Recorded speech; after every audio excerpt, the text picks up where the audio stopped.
can't believe I almost turned down Sir Paul McCartney, What year was this? 2007. So he asked you personally, didn't he? Yeah, I mean, it was for a classical album. It was at Abbey Road Studios with a full orchestra. I'm on the train. I've worked really hard all week. It's a Thursday. I'm thinking, nice long weekend. Been doing all these advertising shoots, so I was really tired. And suddenly this guy, I think I've had dealings with him before, he phoned up and sort of said, got some good news. Sir Paul wants you to photograph him in Abbey Road Studios tomorrow morning. It's been crazy. Yeah. And you said no. I don't know what I was thinking. I mean, basically, I think I got a bit cocky. I didn't have the pressure of needing to get jobs. I felt alleviated from that pressure. And I was just in a headspace where the train had basically left Reading and the next stop was Taunton, 200 miles away from London.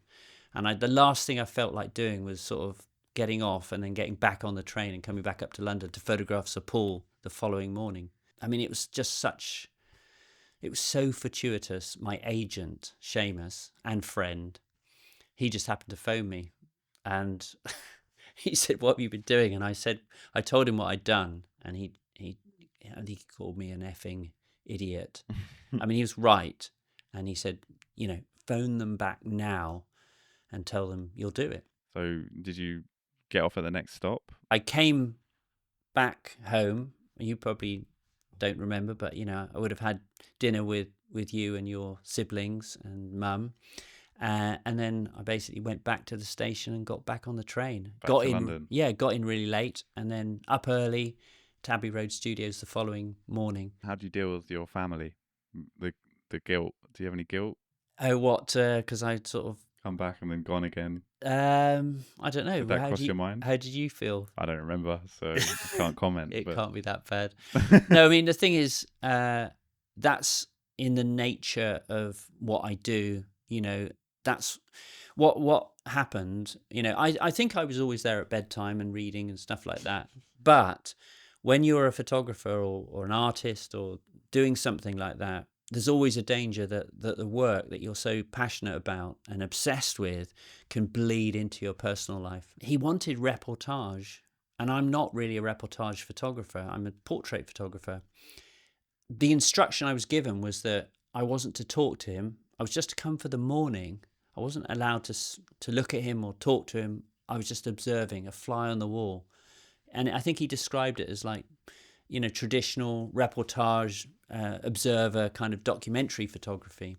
And so I was kind of the wrong person for the job. And that's another reason I turned it down initially, because I think I said to the management, I can get you a photographer, to do this. Who does reportage? Yeah, because I thought it'll be a good job, and it's better that I give it to a friend or somebody that I'm connected with. But then you ended up doing it yourself. Yeah, I came to my senses, and actually it was an incredibly,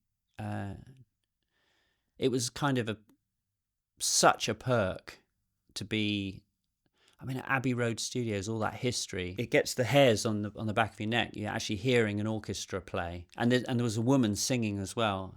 I mean, classically trained musicians. The sound was just, I was sort of buzzing when I left there. And I got some good pictures. What's that called again? That feeling? It's like frisson or something, isn't it? A frisson. Frisson. Yeah. I mean, it was just, it was a privilege to be, he's a musical genius. It was a privilege to spend time. And actually no pressure, because I just got a digital camera.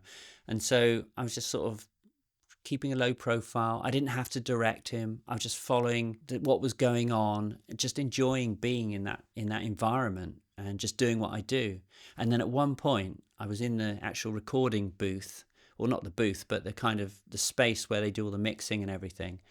And Sir Paul he had his eyes closed like this, genuine moment. And there were other people in the room doing their things. And I sort of balanced the camera because it was quite low light on a mixing desk and got a few frames. And I really like that picture. It's in my portfolio. I swear that other people, I think maybe the sound engineer or something, isn't he quite Yeah, I mean, well-known that's famous? what happened. I mean, the picture's become quite well known. And I had people contact me and sort of point out the fact that some of the different other people that I didn't know, I didn't even label it in the metadata, are famous in their own right. Yeah, Like of course they are. Of course they are. Yeah. They're working with Sir Paul, Yeah, so yeah, it's going to get the best of the best. yeah, exactly. Yeah. Do you know his name?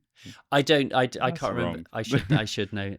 But we can find the. I'm sure the comments will tell us, or I'll find it and pop it up. Yeah, and so what was kind of hubris and kind of me being a bit too cocky, thank God I sort of climbed down. I wound my neck in, and I sort of just knew my place, and I ended up getting one of the many amazing pictures of him, because he's an astonishing kind of force in popular music. Chris Lloyd said as well, our video with him, he's also shot Paul McCartney. You can check it out there.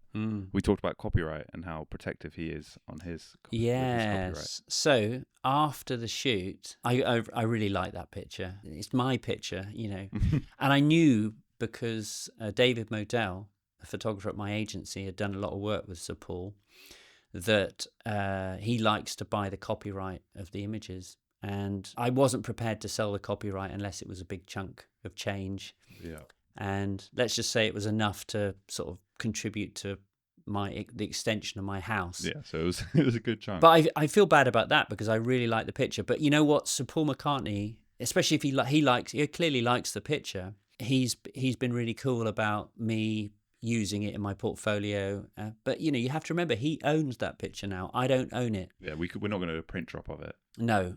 I could do a print drop. I'm sure he wouldn't mind me doing a print drop, but without his permission, anyway. With his permission. Yeah. I did actually. I often have been interviewed about that picture, and I have to sort of go to his management and just check that's okay. And I send them a PDF of the article. Yeah, it must be quite frustrating though.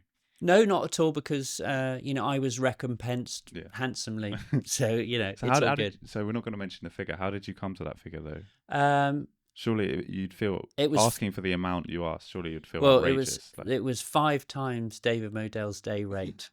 I wanted to disincentivize McCartney buying. I didn't really want him to sell me the thing, and then so I really thought about how much I'd need to not feel like the Kylie Minogue thing. I like owning my pictures. I really love that picture. It's a genuine moment. That picture is not. He didn't even know I was taking it, and so that's why it's special to me. It's not some kind of confection where I've sort of told him to shut his eyes. Which I have done on lots of occasions. I'm always doing it. It's a cheap trick. It's a genuine kind of moment of someone who's a musical genius at work. For sure. I think it's actually one of your best digital pictures. Yeah. I mean, it shouldn't be good because the light. I mean, it's just luck, because there must have been a spotlight or something that was lighting his face, because it wasn't a great. There's no daylight there. It's just all horrible artificial spots, and it was a Canon 1DS Mark II, which was like a first generation, big. Relatively, probably about 25 megapixel. Not good, not necessarily good quality at that point. Not the kind of medium format digital camera that I would use now. But I like it, and I'm glad that he likes it too, because he owns it, and therefore he's happy for me to put it out there and have it in my folio, etc. Anything else you want to add? Well, why don't we do a print drop of Sir Paul? That feels illegal. No, I don't think it is. I think I can sell an edition of prints. All right. Well, let's do it. I mean, when you sell a print, you're not selling the licensing. People aren't allowed to. They're buying a Harry Borden print. Exactly. They're buying an artifact that represents my photography. They're not actually buying the IP. Okay. Well, yeah. So check out the website. It'll be on there. Are we going to do this one, the special one? Yeah. Okay, cool. All right. Thanks for watching. Okay. And like and subscribe. Yeah, indeed. I couldn't have put it better.